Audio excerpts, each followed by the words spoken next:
तो अगर आपकी भी 2024 में बोर्ड परीक्षा है और आप भी अपने बोर्ड एग्जामिनेशंस में अच्छा मार्क्स लाकर अपना रिजल्ट बेहतर बनाना चाहते हो तो इस वीडियो को आप पूरा शुरू से लास्ट तक देखते रहना।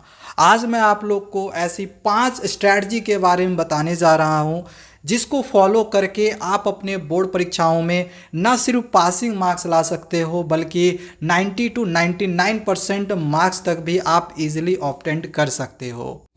सो हेलो एवरीवन, मैं हूं रोशन राज और आप देख रहे हैं class 10th special channel students live.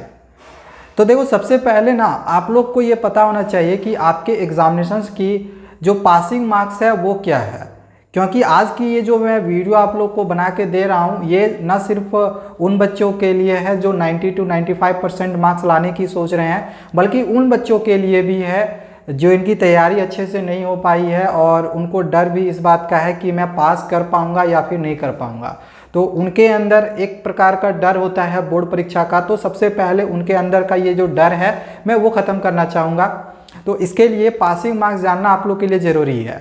तो क्लास 10th का पासिंग मार्क्स कुछ इस प्रकार से है तो कि आप लोग को किसी भी तरीके से ओवरऑल 33 मार्क्स ले आने हैं, जिसमें आप लोग को पता होना चाहिए कि आपके स्कूल वाले 20 में से 18 to 19 नंबर जो है इंटरनल असेसमेंट में हर एक स्टूडेंट्स को देते हैं।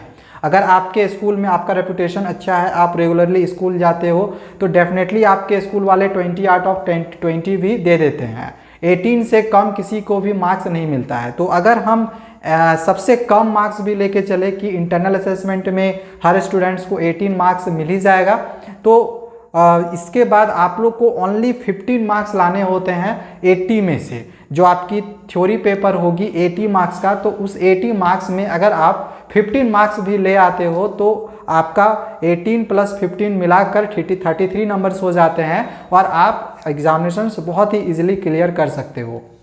अब ये जो 15 मार्क्स होगा ना वो आप बहुत ही आसानी से ला सकते हो। आपको मैं जो स्ट्रेटजी बता रहा हूँ उसको बस फॉलो करते रहना। और न सिर्फ ये 15 मार्क्स के लिए मैं बता रहा हूँ बल्कि 90 to 95% मार्क्स भी आप ला सकते हो। मैं कुछ ऐसे स्ट्रेटजी आप लोगों को बताने जा रहा हूँ। देखो, सबसे पहले आपकी जो एग्जाम की पैटर्न है वो मैं आपको क्लियरली बता रहा हूँ, ठीक है। उसके बाद एक एक करके जो स्ट्रेटजीज है वो भी बताऊँगा। तो आपकी एग्ज़ाम की पैटर्न ना कुछ इस प्रकार से है कि ये पता चल ही गया होगा सारे स्टूडेंट्स को, नहीं पता तो अभी समझ लो अच्छे से कि आपकी अब एग्जामिनेशंस में 50% कॉम्पिटेंसी बेस्ड क्वेश्चंस रहेगा। हालांकि भले ही 50% कॉम्पिटेंसी बेस्ड क्वेश्चंस किया गया है, लेकिन बहुत सारे इंटरनल चॉइसेस क्वेश्चंस भी अब आपके क्वेश्चन पेपर में देखने को आपको मिलेगा। तो ज़्यादा घबराने वाली बात नहीं है और ऐसा नहीं कि कॉम्पिटेंसी बेस्ड क्वेश्चंस है तो हम उन क्वेश्चंस को नहीं कर पाएंगे। हाँ, आपको प्रैक्टिस करने की ज़रूरत होगी। कुछ केस स्टडी बेस्ड क्वेश्चंस की आप अभी से अच्छे से तैयारी करो। अगर आप 90 to 99% मार्क्स लाना चाहते हो तो पहला टिप्स याद रख लेना कि अभी से केस स्टडी बेस्ड क्वेश्चंस की तैयारी करना।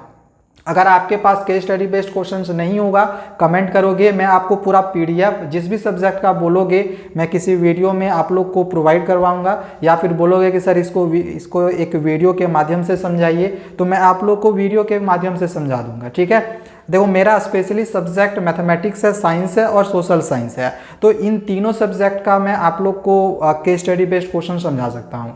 बाकी इंग्लिश भी मैं पढ़ाता हूँ, लेकिन इंग्लिश का में ऐसे भी हमें पता है कि केस स्टडी बेस्ड क्वेश्चन आता है नहीं एग्जामिनेशन में। कि इंग्लिश में आप लोग को तैयारी करने के लिए बेसिकली आप लोग को समझ में आना चाहिए कि पैसेज के क्वेश्चंस को हम कैसे करेंगे। तो ये इंग्लिश के लिए अलग है, पैसेज के क्वेश्चंस को कैसे करेंगे, और ग्रामर के कुछ क्वेश्चंस की आप लोग को अभी से तैयारी करनी है। मतलब ग्रामर की आपको प्रैक्टिस करनी है। ग्रामर में जैसे आपको मॉडल्स पढ़ना है, मॉडल से 2-3 क्वेश्चंस एग्जामिनेशन में आने हैं। कुछ आपको एरर टाइप के क्वेश्चंस की तैयारी करनी है। हालांकि इसके लिए हम सैम्पल क्वेश्चन पेपर की वीडियो बनाएंगे जिसमें आपको हम पूरा जो एग्ज़ाम का पैटर्न है इंग्लिश का हम आपको पूरा समझाएंगे। इसकी वीडियो संडे को आएगी, तब तक हमारे चैनल को सब्सक्राइब करके रख लेना। और संडे के बाद अगर इस वीडियो को देख रहे होगे, संडे यानी कि आज आई थिंक 25 तारीख है, तो 27 तारीख संडे पड़ रहा है, 27 अगस्त, तो उस दिन वीडियो हो जाएगी। और अगर आप ये वीडियो 27 अगस्त के बाद देख रहे होगे तो हमारे लेटेस्ट वीडियोज़ में जाके देख लेना, आपको इंग्लिश का सैम्पल क्वेश्चन पेपर का पूरा सॉल्यूशन मिल जाएगा, जिससे कि आपको एक ओवरऑल आइडिया मिल जाएगा कि हमारी जो तैयारी है वो किस प्रकार से हमें इंग्लिश में करनी है, ठीक है। तो खैर इंग्लिश का बात अलग है, इंग्लिश के अभी बारे में बात नहीं करेंगे।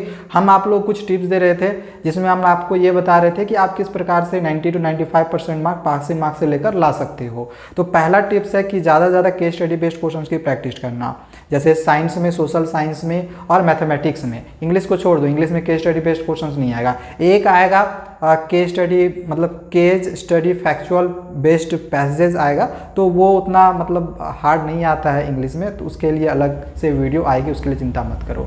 बाकी मैथमेटिक्स में, साइंस में और सोशल साइंस में अगर आपको केस स्टडी बेस्ड क्वेश्चंस की तैयारी करनी होगी, आपके पास क्वेश्चंस नहीं होंगे, आपके पास कोई किताब अवेलेबल नहीं होगा केस स्टडी बेस्ड क्वेश्चंस का या फिर कॉम्पिटेंसी टाइप के क्वेश्चंस का, तो कमेंट करना, मैं किसी वीडियो में आपको जरूर दूंगा, ठीक है ना। तो ये तो बात रही पहले स्ट्रेटजी की कि हमें कॉम्पिटेंसी बेस्ड क्वेश्चंस की तैयारी करनी है।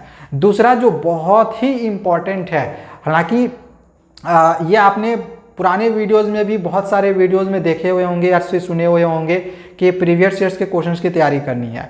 बिल्कुल प्रीवियस ईयर्स के क्वेश्चंस की तैयारी करनी है, ये दूसरी सबसे इम्पॉर्टेंट बात है, क्योंकि एग्जामिनेशंस में इतना मान के चलो ना कि 30 to 40% जो क्वेश्चंस रहेगा ना वो प्रीवियस ईयर से दिया हुआ रहेगा।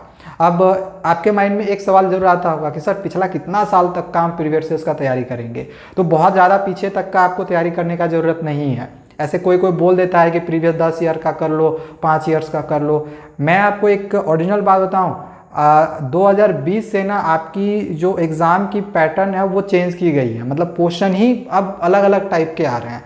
तो अगर आप प्रीवियस ईयर्स के क्वेश्चंस की तैयारी करना भी चाह रहे हो, मतलब करना ही है, चाह रहे हो क्या, करना ही है, तो आपको 2020 से जो एग्जामिनेशंस हो रही है वहाँ से आपको प्रीवियस ईयर्स के क्वेश्चंस की तैयारी करनी है। इनफैक्ट 2021 में एग्जामिनेशंस कैंसिल हो गया था, उस समय सिर्फ कंपार्टमेंट की एग्जामिनेशंस हुई थी, तो उस समय का कंपार्टमेंट एग्जामिनेशंस का प्रीवियस ईयर्स का तैयारी कर लेना, क्योंकि उस समय का बोर्ड परीक्षा नहीं हुआ था। तो 2020, 2021, 2022 और 2023 जो पिछला साल हुआ था, ये 4 ईयर्स का ओनली कर लेना। हाँ, अब आप सोच रहे हो कि सर प्रीवियस ईयर के क्वेश्चंस को हम डाउनलोड कैसे करेंगे, हमें कहाँ से मिलेगा?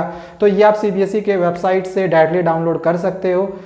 उसमें तो आपको पूरे चैप्टर से मिला के क्वेश्चंस मिलेंगे, लेकिन अगर आप चाहोगे कि सर प्रीवियस ईयर्स के क्वेश्चंस की आप तैयारी करवाइए तो मैं करवा दूंगा।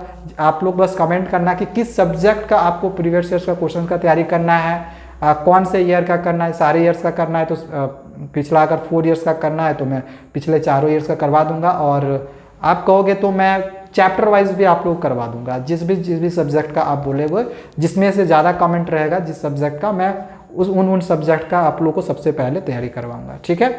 और नहीं तो सीबीएसई के साइट से डाउनलोड करो और अपनी तैयारी को शुरू करो। तो ये दूसरी बहुत ही इंपॉर्टेंट बात थी कि प्रीवियस ईयर से तैयारी करना। तीसरी बात जो कि स्टूडेंट्स ये नहीं करते हैं, एनसीईआरटी तो पढ़ते हैं लेकिन एनसीईआरटी एग्जाम्पलर के क्वेश्चंस नहीं करते हैं। बहुत सारे बच्चे इस बात को भी लेके कंफ्यूज होते हैं कि सर ये एनसीईआरटी एग्जाम्पलर क्या है। कुछ बच्चों को अभी तक ये भी पता नहीं होगा। देखो एनसीईआरटी में सारे क्वेश्चंस नहीं दिए गए हैं, तो इस वजह से एक अलग एनसीईआरटी की एक अलग से बुक भी निकाली गई है, वो भी एनसीईआरटी के तरफ से ही निकाली गई है, लेकिन वो एनसीईआरटी हम में मतलब नहीं क्वेश्चंस नहीं डाल पाने के कारण एनसीईआरटी की अलग से एक साइड बुक निकाली गई है। तो आपको एनसीईआरटी एग्जाम्पलर से तैयारी करनी है, क्योंकि वो भी आपकी एनसीईआरटी की ही बुक है, तो वहाँ से क्वेश्चंस एग्जामिनेशन में आते हैं। तो इस बात को ध्यान में रखना। जिन बच्चों को पता नहीं होगा एनसीईआरटी एग्जाम्पलर या फिर एनसीईआरटी एग्जाम्पलर क्या है, तो उनके लिए मैंने यहाँ पे बता दिया है कि एनसीईआरटी एग्जाम्पलर एनसीईआरटी की ही बुक है, ये एनसीईआरटी वाले ही निकालते हैं, ठीक है। तो वहाँ से अपनी तैयारी को करना, ये तीसरी इंपॉर्टेंट चीज़ थी जो कि बहुत सारे लोग नहीं बताते हैं और बच्चों को जानना ज़रूरी है, ठीक है। क्योंकि क्वेश्चन एनसीईआरटी एग्जाम्पलर से भी कई सारे आते हैं, एनसीईआरटी से तो आते हैं लेकिन एनसीईआरटी एग्जाम्पलर से ही आते हैं, क्योंकि एनसीईआरटी में सारे क्वेश्चंस नहीं अट पाते हैं। आप देखते ही होंगे एनसीईआरटी में कितने कम क्वेश्चन है, ज़्यादा क्वेश्चन है ही नहीं, तो ज़्यादा क्वेश्चन आपको एनसीईआरटी एग्जाम्पलर में मिलेगा, ठीक है। तो ये तीसरा स्ट्रैटेजी था जो कि आप लोग को अपनाना है, एनसीईआरटी एग्जाम्पलर से तैयारी करना है।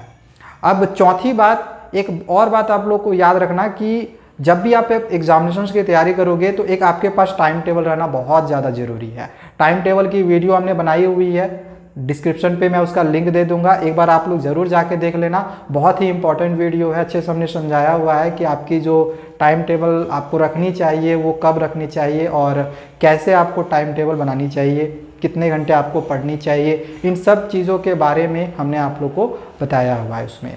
तो ये चौथी स्ट्रैटेजी थी। पाँचवीं और सबसे इम्पॉर्टेंट बात, देखो बहुत बार क्या होता है ना कि एग्जामिनेशन से पहले बच्चे बहुत ज़्यादा टेंशन लेते हैं कि यार बोर्ड परीक्षा है, तो इसको लेके सोशल मीडियाज़ पे बहुत सारी फेक खबरें भी चलती है। तो पांचवी बात याद रखना है, कभी भी सोशल मीडिया की खबरों को देखकर डिस्ट्रैक्ट नहीं होना।